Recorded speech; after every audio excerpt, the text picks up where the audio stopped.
जय श्री कृष्ण। राधे राधे। नमस्कार दोस्तों, स्वागत है आपका हमारे YouTube चैनल में। आज हम बात करेंगे गोजिभा के बारे में, जो एक प्राकृतिक जड़ी बूटी है जो मर्दों के लिए काफी उपयोगी है। ये इतना उपयोगी है, इसे खाते ही शारीरिक रोग दूर हो जाते हैं। इसे कैसे खाना है और कब लगाना है और कितनी मात्रा में नीचे वाले पर लगाए, क्या इसके फायदे हैं खाने से, वो हम आपको सब कुछ बारी बारी से बताएंगे। इसलिए आप आज के इस वीडियो को 5-10 मिनट का समय जरूर दें, क्योंकि आधा अधूरा ज्ञान विष के समान होता है। इसलिए आप वीडियो को बिना स्किप के देखें, जिससे आपको पूरी जानकारी अच्छे से मिल सके। और ये वीडियो मर्दों के लिए काफी खास होने वाली है। तो दोस्तों, इस जानकारी के क्रम को आगे बढ़ाते हुए आज हम बात कर रहे हैं एक ऐसे वनस्पति के बारे में जो जमीन पर पसरती है। जी हाँ, यह कोई आम वनस्पति नहीं है। इस जड़ड्डी बूटी का नाम गोजिभा है। संस्कृति के आयुर्वेद के ग्रंथों में खंडपल्ली के नाम से इसका जिक्र मिलता है। साथ ही इसके कई अन्य नाम भी है, जैसे कि हिंदी में इसे गोभी कहते हैं, तो मराठी में इसे जंगली गोभी कहते हैं। साथ ही गुजरात में इसे गर्जी भी कहते हैं, तो राजस्थान में इसे कापसी कहते हैं। तो अगर आपने इसे पहचान लिया और आप इसका कोई अन्य नाम जानते हैं तो हमें कमेंट्स में ज़रूर बताइएगा। तो दोस्तों, वीडियो शुरू करने से पहले वीडियो को लाइक और चैनल को सब्सक्राइब ज़रूर करें। और अगर आपके जीवन में कोई भी परेशानी है तो आप हमें कमेंट करके बताएं, हम आपकी सहायता अवश्य करेंगे। दोस्तों, वनस्पति आपके घर के आसपास, तालाब किनारे, या फिर अगर आप किसान हैं तो यह आपको आपके खेतों के आसपास कहीं ना कहीं ज़रूर मिल जाता होगा। कई बार यह वनस्पति घर के आंगन में भी उग जाती है। इसकी पत्तियों का आकार गाय के जीभ के समान होता है, इसलिए इसे गोजीबाग कहते हैं। यह वनस्पति वर्षा ऋतु के समय हर जगह संपूर्ण भारतवर्ष में पाई जाती है। इसकी पत्तियों के बीच में एक तना निकलती है और उसके ऊपर पीले रंग के फूल लगे होते हैं, जो कि अभी इस वनस्पति के ऊपर लगे हुए नहीं है। जब यह अपना आकार लेता है तो इस पर कुछ इस प्रकार से फूल निकलते हैं।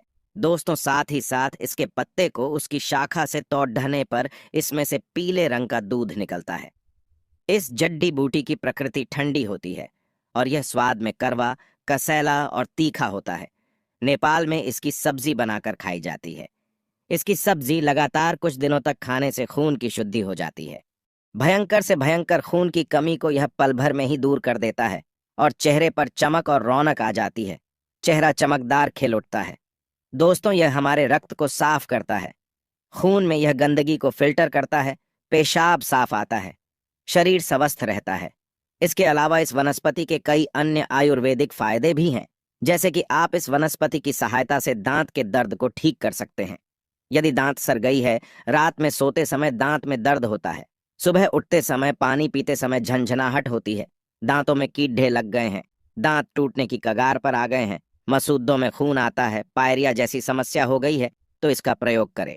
इसकी जड़ा को सुखा लें और पाउडर तैयार कर लें। उस पाउडर में 5 लौंग पीस लें, फिर ब्रश करें।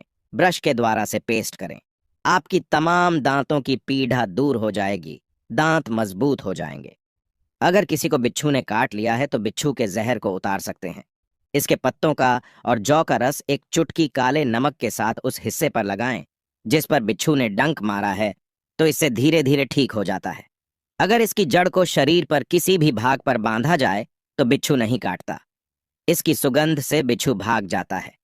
यदि लंबे समय से खांसी हो रही है, छाती में कफ हो गया है, तो ऐसी स्थिति में इसकी जड्डी, आंच और पत्ते दोनों को पीसकर छान लें और इसके रस को एक चम्मच में ले लें। थोड़ा शहद उसमें डालें और पी जाएं। इससे खांसी में बहुत आराम मिलता है। हफ्ते भर में 3 बार पीने से ही कफ ढीला हो जाता है, निकल जाता है। दोस्तों, इसकी पत्तियों को पीसकर चटनी बना लें। एक लेप तैयार करें और घाव पर लगाएं। धीरे धीरे घाव सूख जाता है। यदि बुखार में इसकी जड्ड का काढ़ा बनाकर पिया जाए तो बुखार जड्ड से समाप्त हो जाता है और फिर काफी लंबे समय तक बुखार जल्दी नहीं आता। बवासीर के मरीजों के लिए यह जड्डी बूटी किसी अमृत से कम नहीं है। इसकी चटनी बनाकर देसी घी डालकर धीमी आंच पर भूनकर खाने से दोनों प्रकार की बवासीर नष्ट हो जाती है, ठीक हो जाती है। इसके साथ साथ कहीं पर घाव हो गया है, घाव जल्दी ठीक नहीं होता है, बार बार उसमें से बदबू आती रहती है, तो घाव को भी ठीक कर सकते हैं। लेकिन इसका प्रयोग किसी जानकार वैद्य की निगरानी में ही करना चाहिए। तो दोस्तों, ये थी हमारी आज की संपूर्ण जानकारी। हर पेड़ पौधों में अपनी कुछ ना कुछ अलग विशेषता जरूर होती है। हर पौधे धार्मिक दृष्टि से देख लीजिए।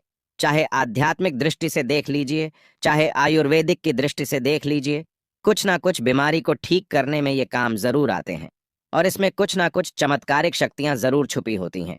भगवान श्री हरि का विशेष तौर से सम्मान करना चाहिए, क्योंकि समस्त पेड़ों में जो शक्तियां पाई जाती हैं, जो दवाएं पाई जाती हैं, बीमारी को दूर करने के लिए वो भगवान विष्णु के कारण ही हो पाता है।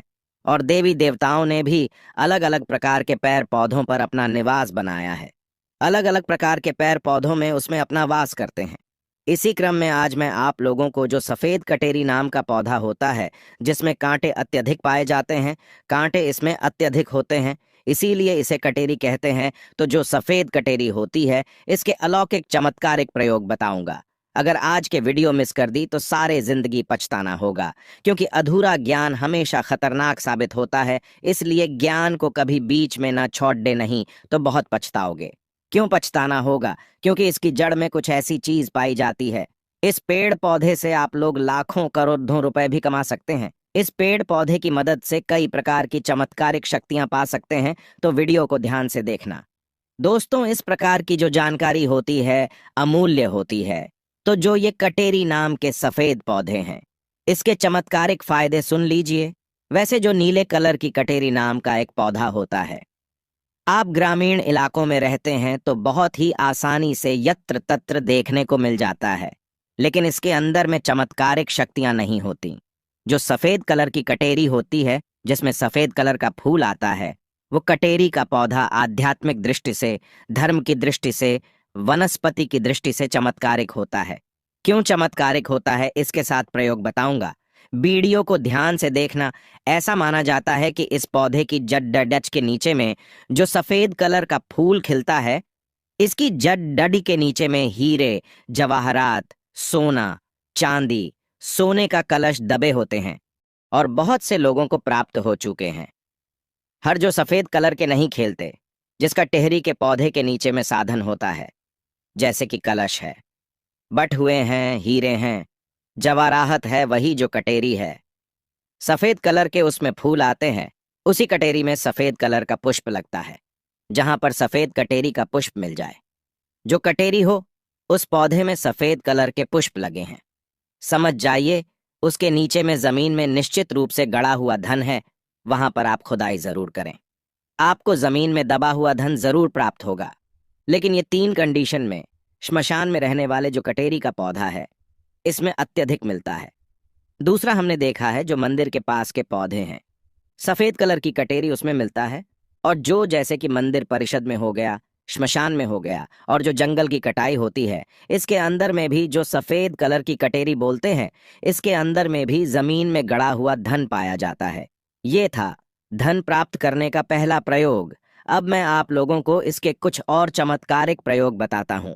अगर केवल इसका एक सफेद पुष्प, ध्यान से सुनिएगा, अगर केवल इसका एक सफेद पुष्प मां लक्ष्मी को शुक्रवार के दिन उनके बीज मंत्र पढ़ाते हुए चढ़ा दे, तो मां लक्ष्मी तत्काल प्रसन्न होती है। और लक्ष्मी प्रसन्न होने के कारण आप समझ सकते हैं, जब लक्ष्मी आपसे प्रसन्न होती है तो आपके जीवन में दुख, तकलीफ, गरीबी, निर्धनता, रोग, दोष, व्याधि, कर्जे, जीवन में चल रही परेशानी, तमाम तरह की समस्याएं जड़ड्यच से समाप्त हो जाती हैं।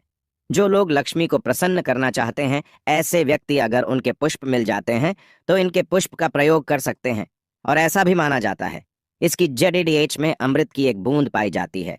इसलिए सोते समय इसकी जड़ डाच को से सिरहाने में रखने से, ध्यान से सुनिएगा, इसकी जड़ छा को सिरहाने में रखने से बीमार पड़ी डहा व्यक्ति भी, जो खाट में पड़ी डेहे व्यक्ति है, कुछ दिन तक अगर इसकी जड़ डाच को तकिए के नीचे में रखते हैं तो बीमार पड़ा जो व्यक्ति हैं, चलने फिरने में असमर्थ है, ऐसे व्यक्ति भी चलने फिरने में, दौड़ दहाने में समर्थवान हो जाते हैं।